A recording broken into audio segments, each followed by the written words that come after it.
Hello and welcome to the MMA Live Chat Show. I'm Rich Davie and it's Friday, December 5th, 2014. On today's show, I'll be discussing and recapping the TUF 20 Episode 11 show that featured the fights between Carla Esparza versus Tecia Torres and the Joanne Calderwood versus Rose Namajunas fights. Once again, I threw this show together at the last minute due to the busy holiday season and everybody's busy work schedule, so we're getting the show out there a little later than we usually do. But in any event, it was a good night of TUF, and the two fights were interesting. Okay, let's go ahead and get started here. The TUF 20 Episode 11 show that featured the fights between Carla Esparza versus Tecia Torres and Joanne Calderwood versus Rose Namajunas took place Wednesday, December 3rd, 2014, and aired on the Fox Sports 1 network at 10 o'clock p.m. Eastern Time. These last two quarterfinal fights on this season of TUF were both great matchups and proved to be a couple of great fights. But I know there are going to be some people out there who weren't really crazy about the fight with Esparza and Torres. All right, so let's go ahead and talk about that one first there. Carla Esparza versus Tecia Torres. Both of these two ladies apparently still had some bad blood between them coming into this fight, as they did not touch gloves in the center of the octagon just before the fight got underway. I'm just going to do a real quick show here today. I'm going to talk about the rounds and how the fights wound up. So let me jump right into it here. Round one, both fighters were a bit cautious to start off. Esparza wanted to take things to the ground right away, but Torres sprawls and prevents the effort. The two ladies seemed a bit apprehensive and circled each other for a bit after that, but they trade strikes. Esparza continues to try and get the action to the ground a couple more times, but comes up short again. Esparza's persistence pays off as Carla is finally able to take Torres down, but can't keep Tecia Torres there for very long. Esparza gets Torres up against the cage, but Torres reverses the position, and Esparza then trips Torres, gaining top position for a brief moment. Torres gets back to her feet, but Carla is able to take the action to the ground once again and land some punches on the ground as the round comes to an end. I scored round one, 10-9, Carla Esparza. Okay, going into round two here. Torres moves forward in the opening of the round, bobbing and weaving, lands a punch, but it wasn't really all that solid. Esparza continued looking to take the action to the ground, but fails yet again. And it seems like she's really struggling to take the fight where she prefers to go, and that is, of course, on the ground, being that she is a wrestler. Torres was controlling the action in the center of the octagon, but she wasn't throwing many punches. Esparza looked to be a bit tired at this point, but continuing to, try to get the action to the ground. Again, she was really kind of struggling against Tecia Torres here, trying to get things to the ground. She looked a bit frustrated there with those continued failed attempts. But Torres wound up landing a couple of punches on Esparza. Esparza managed to finally take Torres to the ground, putting Torres on her back. Torres gets back to her feet, but Esparza manages to get another takedown as the round closes. And, it pretty much looked like that fight was just all favoring Esparza. Esparza is pretty much a beast on the ground. If she gets you to the ground, she's going to hold you there and do what she wants with you. I scored round two, 10-9 Esparza, making the fight 20-18 Esparza on my scorecard. The judges disagreed a little bit with the scoring of that fight there, but ultimately Carla Esparza defeats Tecia Torres by a majority decision to move on in the tournament to meet her friend, the number 4 ranked Jessica Penney, in the semifinals. As I said, there'll probably be some people out there who aren't crazy for the way that fight went because, a lot of people don't like to see that wrestling sort of action in MMA, but it is what it is. And we've said this before on shows that we've done in the past. If, a fighter, can't overcome the wrestling ability and, that another fighter has over them, it's not really the wrestler's fault if they're wrestling and holding the fighter on the ground, and it's pretty much up to the referee to go ahead and stand the fight up if they're not really happy with the way that things are progressing. But like I said, it is what it is. I'm not quite sure if DFW is going to be pleased with that performance by Esparza. As we all know, White is not typically a fan of that sort of fight. But this is usually what happens in a classic wrestler versus striker matchup, where the wrestler is able to employ their game plan.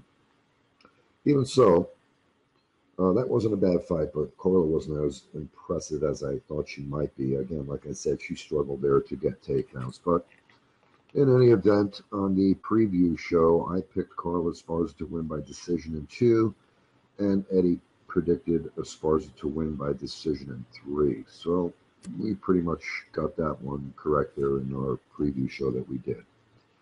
All right, and then the second fight on the episode 11 show was Joanne Calderwood versus Rose Namajunas.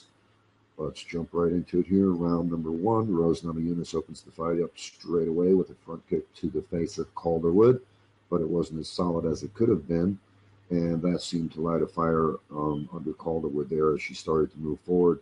Both fighters got a bit excited and started throwing punches. Rose tried for a flying armbar, but Calderwood wound up tripping Rose and ended up on top. Joanne worked a bit on the ground and pound that she likes to employ. Namajunas tried for a triangle choke, but gave up on the submission and goes to her feet.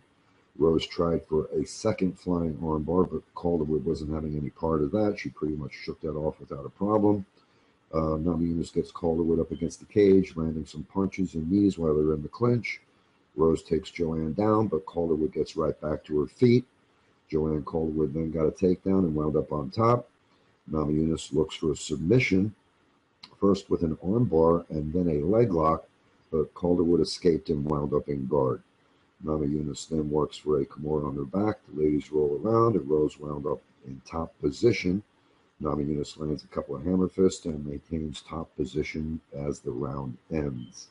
In my opinion, they're close round, but I went ahead and scored round 1, 10-9, Namajunas. Okay, round 2. Round 2 has Davie start out a bit more cautious. This time, Calderwood lands a front kick that pushes Namajunas to the ground, but Rose Namajunas pops right back up on her feet and lands a solid punch.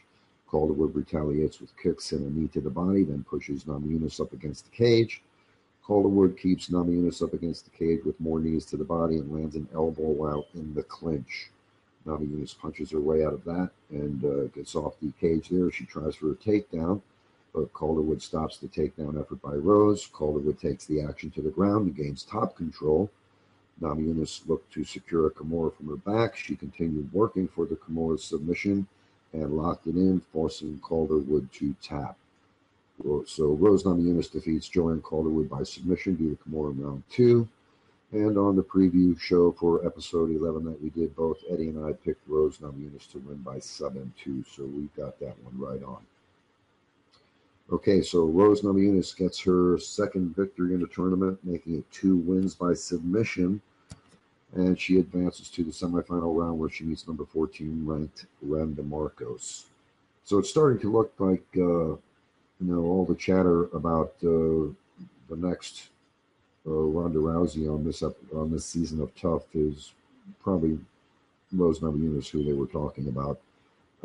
As we said, DFW, Dana White was really, touting one fighter. He wouldn't mention her name, but Ronda Rousey, when she asked who she thought, might be the best talent or the next Ronda Rousey that's on the show, she did mention Rose Namajunas by name. But in my opinion here, Rose Namajunas has showed the best display of skills and professionalism on this season of TUF. And the best 2 fights of the season were where a fighter actually exhibited the most well-rounded talent with the ability to put it all together and make it happen in the octagon during the fights there. Clearly, that's Rose Namajunas. In my opinion, she seems to be the best fighter on the show this season, and I'm expecting her to win, hopefully. Because she really seems to be the most talented fighter there. Not only because she's able to go ahead and get submissions and things like that, but her striking is pretty damn bad too. Putting together the kicks and strikes and then taking it to the ground and being able to capitalize on things in both scenarios, whether it's on the feet or on the ground. Okay, so on next week's episode of TUF, the final 2 bouts of the season take place, determining who will be matched up to fight in the inaugural UFC Women's Strawweight Championship in the Ultimate Fighter 20 finale, and that is happening on March 12th in Las Vegas, Nevada. The semifinal bouts are now set, and we'll be watching the number 1 ranked Carla Esparza versus the number 4 ranked Jessica Penney. and the number 7 ranked Rose Namajunas versus the number 14 ranked Randa Marcos. All right, just wanted to do a brief show here, and I'm going to go ahead and wrap things up here. I just want to thank everybody for listening to the TUF 20 preview and recap series that we've been doing on the MMA Live Chat Show. If you'd like to join us on the show to chat about some MMA, talk about the TUF 20 season, give your MMA fight predictions, or join us to chat about some post-event discussion or other MMA news on the shows that we do, we'd love to have you join us. I'm always looking for new people to join me on the show. So if you're interested in voicing your opinion on a podcast or just chatting about TUF or some MMA news, I'd love to have you. If you're not really interested in going to forums and typing out your opinion and getting into battles of keyboard warriors, like I said, I'm always looking for new people. So if that's something that you're interested in, just go on over to the MMA Chat forums where we plan the shows, create an account, and let us know that you'd like to join us on the show so we can give you access to the area of the site where we plan and coordinate the shows. The link to the forums is in the description of the video, and you can also find our other social networking links there as well. And once again, thank you people for listening. I truly appreciate it, and we'll see you next time. Have a good one. Bye-bye.